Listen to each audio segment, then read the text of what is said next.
Hello everyone, আমি স্মৃতি আজকে আপনাদের জন্য নিয়ে এসেছি সুপার ইয়াম্মি দই ভেলপুরি বাইটের একটা ইয়াম্মি রেসিপি নিয়ে। দেখতেই পাচ্ছেন ভেলপুরি বাইটগুলো দেখতে কতটা ইয়াম্মি হয়েছে। এগুলো দেখতে যতটা ইয়াম্মি, খেতে মাশাআল্লাহ অনেক অনেক বেশি টেস্টি হয়। এর জন্য আমি প্রথমে কিছু ছোলা নিয়ে নিয়েছি, আর ছোলাগুলোকে ভালো করে ওয়াশ করে 5 থেকে 6 ঘন্টার জন্য ভিজিয়ে রেখেছি। এখানে আমি 1/4 কাপ ছোলা ইউজ করেছি। 5 থেকে 6 ঘন্টা পর দেখতেই পাচ্ছেন ছোলাগুলো ফুলে ডাবল হয়ে গেছে। আর আমি এখানে 4টা ছোট ছোট সাইজের আলু নিয়ে নিয়েছি। এখন আলুগুলোকে মাঝখান থেকে আমি একটা কাট করে দেব। আলুগুলো কাটা হয়ে গেলে এগুলোকে আমি প্রেসার কুকারে 5 থেকে 6টা সিটি দিয়ে সিদ্ধ করে নেব। আলুগুলো কাটা হয়ে গেছে, আলুগুলো এখন প্রেসার কুকারের মধ্যে নিয়ে নিচ্ছি। এখন ধুয়ে রাখা ছোলাগুলোও দিয়ে দিলাম। দিয়ে দিচ্ছি 1 চা চামচ লবণ, 1/2 চা চামচ মরিচের গুঁড়া, 1/2 চা চামচ হলুদের গুঁড়া, আর দিয়ে দিচ্ছি 1/2 কাপ পরিমাণের পানি। এখন এটাকে সিদ্ধ করে নেব। আবার আরেকটা বাটিতে নিয়ে নিচ্ছি 1/4 কাপ পরিমাণের সুজি, আর এর মধ্যে দিয়ে দিচ্ছি 1/2 কাপ পরিমাণের পানি।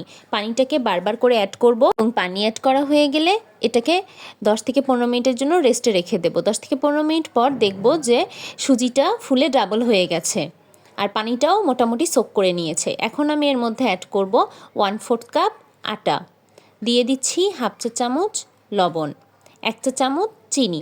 এখন এই সুজির পানির সাথেই আটাটাকে খুব ভালো করে সফট করে একটা ডো তৈরি করে নেব। দেখতেই পাচ্ছেন ডোটা একদম আঠালো আর স্টিকি হয়ে আছে। এতে ভয় পাওয়ার কিছু নেই, ডোটাকে আমি যখন রেস্টে দেব তখন ডোটা সেট হয়ে যাবে। এখন আমি এর মধ্যে খুবই সামান্য পরিমাণের তেল দিয়ে নিচ্ছি। তেল দেয়া হয়ে গেলে তেলের সাথে ডোটাকে একটু ভালো করে মথে নেব, এবং মথে নেওয়া হয়ে গেলে ডোটাকে আমি রেস্টে রেখে দেব 10 থেকে 15 মিনিটের জন্য। এখন একটা বাটির উপরে চা ছাঁকার ছাঁকনি নিয়ে নিয়েছি, যার উপরে আমি টক দই দিয়ে দিচ্ছি। এই দইয়ের সমস্ত পানিগুলো ছাঁকনির সাহায্যে ড্রেন আউট করে রাখার জন্য এটাকে আমি সাইডে রেখে দেব 15 থেকে 20 মিনিটের জন্য। এর মধ্যে আমি বাকি প্রসেসগুলো করে নেব। এই প্রসেসের জন্য আমি কিছু পেঁয়াজ একদম কুচি কুচি করে কেটে নিয়েছি। দেখতেই পাচ্ছেন পেঁয়াজগুলোকে আমি ঠিক কিভাবে কুচি কুচি করে কাটছি। আপনারাও ঠিক সেমভাবে পেঁয়াজগুলো কুচি কুচি করে কেটে নেবেন। এখানে আমি বয়েল করে রাখা ছোলাগুলো নিয়ে নিচ্ছি। ছোলাগুলো নেওয়া হয়ে গেলে এখন আমি একটা ডাল ঘুটনির সাহায্যে ছোলাটাকে হাতের সাহায্যে খুব ভালো করে ম্যাশ করে নেব। সবগুলো ছোলা ম্যাশ হয়ে গেলে এর মধ্যে বয়েল করে রাখা আলুগুলো দিয়ে দেব, এবং আলুগুলো দেয়া হয়ে গেলে সেমভাবে ছোলার সাথে আলুগুলোকেও ম্যাশ করে নেব, এবং সবগুলোকে একত্রে খুব ভালো করে ম্যাশ করে নেব। সবগুলো ম্যাশ করে নেওয়া হয়ে গেলে এর মধ্যে আমি একে একে মশলা অ্যাড করব। এই মশলাটা আপনারা আপনাদের টেস্ট অ্যাকর্ডিং দেবেন। আমি এখানে 1/2 চা চামচ লবণ, 1 চিমটি পরিমাণের মরিচের গুঁড়া, 1/2 চা চামচ ভাজা জিরার গুঁড়া অ্যাড করে নিচ্ছি, এবং হাতের সাহায্যে খুব ভালো করে সবগুলো উপকরণ একসাথে মেখে নিচ্ছি, এবং এটাকে সাইডে রেখে দিচ্ছি। আমি যে ডোটা রেস্টে রেখেছিলাম 10 থেকে 15 মিনিটের জন্য, সেটা দেখুন একদম পারফেক্টলি সেট হয়ে গেছে। এখন একটা সারফেসের মধ্যে কিছু আটা স্প্রিঙ্কল করে নিলাম, এবং ডোটাকে খুব ভালো করে এর মধ্যে মথে নেব। মথে নেওয়া হয়ে গেলে সম্পূর্ণ ডোটা থেকে একটা বড় রুটি বেলে নেব। এই রুটিটা কিন্তু একদম পাতলা রুটি হবে না, আমি এখানে একটা মোটা করেই রুটি বেলে নেব। এই যে দেখুন আমি চারপাশে আটা লাগিয়ে সুন্দর করে একটা বড় রুটি বেলে নিচ্ছি। আমার রুটি বেলা হয়ে গেলে আপনাদেরকে আমি থিকনেসটা দেখিয়ে দেব, এটা কীরকম একটা মোটা হবে। চারপাশে আটা লাগিয়ে খুব ভালো করে আমি ইভেন করে রুটিটাকে বেলে নিচ্ছি। এই যে দেখুন আমার রুটিটা কিন্তু বেলা হয়ে গেছে, আমি থিকনেসটাও দেখিয়ে দিলাম। এখন একটা কুকি কাটার নিয়ে নিয়েছি, যেটা দিয়ে আমি গোল গোল করে সম্পূর্ণ রুটিটা থেকে লেচি কেটে নেব। এই যে দেখুন আমার লেচি কাটা হয়ে গেছে। ঠিক সেম প্রসেসে আমি সবগুলো লেচি কেটে নিয়েছি। এখানে আমি 2 ইঞ্চির কুকি কাটার ব্যবহার করেছি। এখন কড়াইতে তেল দিয়ে দেব পরিমাণ মতো।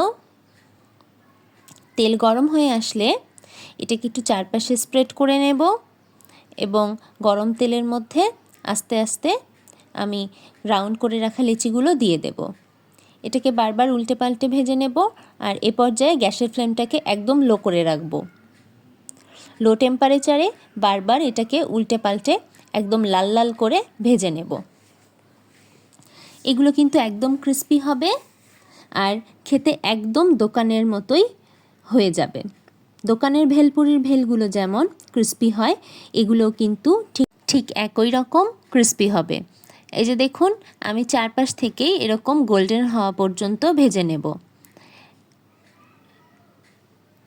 আমার সবগুলো ভেলপুরি ভাজা হয়ে গেছে। আমি এখন আপনাদেরকে এই ভেলপুরিগুলো কতটা ক্রিস্পি হয়েছে এর সাউন্ডটা একটু শুনিয়ে দিচ্ছি। এই যে দেখুন, এগুলো কতটা ক্রিস্পি হয়েছে, যেটা আপনারা সাউন্ড শুনলে বুঝতে পারবেন। আমার টক দইটা একদম পারফেক্টলি রেডি হয়ে গেছে। টক দইটা আমি একটা বাটির মধ্যে নিয়ে নেব। টক দইয়ের মধ্যে কিন্তু কোনো পরিমাণ পানি নেই। এর মধ্যে দিয়ে দিচ্ছি 2 টেবিল চামচ পরিমাণের চিনি, 1 চিমটি মরিচের গুঁড়া, 1 চিমটি ভাজা জিরার গুঁড়া এবং 1 চিমটি লবণ। এখন সবগুলো উপকরণকে একসাথে খুব ভালো করে মিশিয়ে নেব। এবং দেখুন, আমার দইয়ের মিশ্রণটা কিন্তু একদম পারফেক্টলি রেডি হয়ে গেছে। এই দই ফেটানোটা আপনারা একটু সময় নিয়ে করবেন। দইটা যতটা ভালো ফেটানো হবে, আপনাদের দই ভেলপুরিটা খেতে ঠিক ততটাই বেশি টেস্টি হবে। এই যে দেখুন, দই ভেলপুরি তৈরি করার জন্য দইয়ের একদম পারফেক্ট কনসিস্টেন্সিটা কেমন হবে আমি একটু আপনাদেরকে কাছ থেকে দেখিয়ে দিচ্ছি। এখন আমার সবগুলো উপকরণ রেডি। আমি এখন দই ভেলপুরিটা তৈরি করব। এখানে আমি একটা পুরি নিয়ে নিচ্ছি। এর মধ্যে দিয়ে দিচ্ছি আমি আগে থেকে বানানো যে আলু আর ছোলার যে স্টাফিংটা রেখেছিলাম সেটা দিয়ে দিলাম। এর মধ্যে সামান্য দই দিয়ে দিচ্ছি এবং এর মধ্যে কিছু সামান্য চানাচুর দিয়ে দিচ্ছি। ঠিক সেম প্রসেসে আমি সবগুলো ভেলপুরি তৈরি করে নেব। প্রথমে স্টাফিং, তারপরে দই আর তার উপরে চানাচুর। এভাবেই আমি সবগুলো ভেলপুরি তৈরি করে ফেললাম। দেখতেই পাচ্ছেন ভেলপুরিগুলো দেখতে কতটা লোভনীয় আর ইয়াম্মি হয়েছে।